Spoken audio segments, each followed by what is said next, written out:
Bonjour mes amis, j'espère que vous allez bien. On va parler un petit peu sur David Ameller. La Gemara, elle va dire Al kol peshaim techase ahava. Traduction, sur chaque défaut qu'une personne elle peut avoir, si maintenant il y a de l'amour, et ben l'amour il va couvrir le défaut. On va donner un exemple simple. Ça peut être un enfant. L'enfant, il est petit, il comprend pas. Il va prendre quelque chose, il va le casser par terre. Les parents, ils vont pas s'énerver. Pourquoi? Les parents, ils adorent le petit. Donc ils vont le prendre. Et au contraire, au lieu de voir ce qu'il a cassé, ils vont voir est-ce que le petit va bien. L'enfant, c'est possible qu'il ait une couche qui est pas propre, il sent mauvais. Ceux qui sont autour, ils vont dire ah ça sent mauvais, il faut le changer. Mais pour les parents, ça sent pas mauvais. Et ça ne les dérange pas. Pourquoi? Parce que étant donné qu'ils aiment leur enfant, donc même les défauts qu'ils peuvent avoir, ils vont pas faire cas, ils vont pas faire attention. La Gemara, elle va dire c'est la même chose avec David Ameller. Hachem, il aimait David Ameller. Et même s'il y a quelques petites choses qu'on peut reprocher à David Ameller, on va pas rentrer dans les détails aujourd'hui, mais des petites choses qu'on peut lui reprocher, et bien tellement qu'Hachem il aimait David Ameller, Hachem il n'a pas fait attention. Hachem il a laissé roi, Hachem ne lui a pas enlevé la royauté, il est resté roi. Et on dit que Mashiach, jusqu'à qu'on dit que Mashiach, il va venir de la lignée de David Ameller. Parce que Hachem il a toujours un amour fou envers David Ameller. La question elle est pourquoi David Ameller, il a fait des petites choses qu'on peut lui reprocher.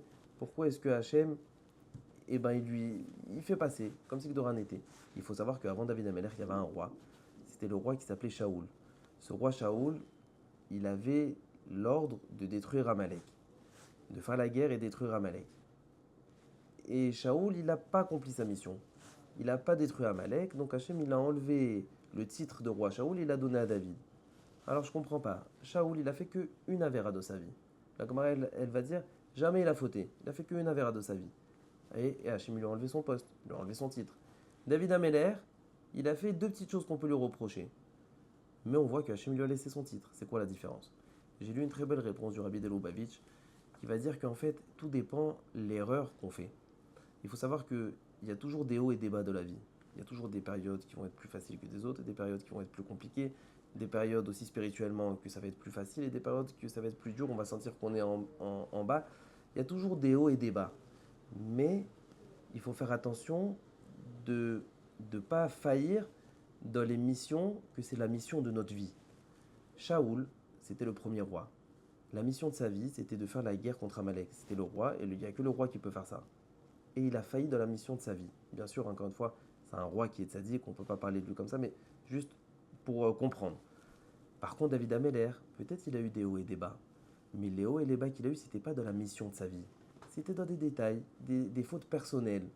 Alors, des fautes personnelles, il y a toujours des hauts et des bas. On demande pardon à Hachem, on fait tchouva, on se rabaisse, pardon à Hachem, khatati, et Hachem il pardonne. Mais il n'a jamais failli dans les missions de sa vie. Qu'est-ce que ça nous apprend à nous? Il faut savoir que chacun, il a la mission de sa vie. Et même si on a des hauts et des bas dans les à côté, dans la mission de notre vie, on n'a pas le droit d'avoir des hauts et des bas. Il faut être yachar, il faut être droit, il faut l'accomplir. Alors on va se dire, ah ouais d'accord, mais c'est quoi la mission de ma vie? D'où je sais moi c'est quoi la mission de ma vie? Vous savez, il y a un proverbe qui dit, il y a 2 jours qui sont très importants pour la personne. Les 2 jours les plus importants de la vie de la personne, c'est lesquels? Le jour où il est né, parce que il est né et il a eu naissance, et là aussi qu'il a eu la vie. Et il y a le jour où c'est que il a compris pourquoi il est né. C'est 2 jours très importants. Qu'il est né, bah, il a la vie, mais il a la vie. Il y a beaucoup de personnes qui ont la vie, ils disent oui mais qu'est-ce que je fais? C'est quoi mon but? Je suis encore une personne de plus dans le monde.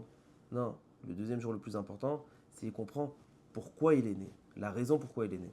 Ça, c'est ce qu'on appelle la mission de la vie. Alors vous allez me dire, ah ouais, mais comment on fait pour avoir la mission de notre vie, savoir c'est quoi la mission de notre vie? Eh bien, c'est très simple. Avec un peu d'émouna, on a la réponse.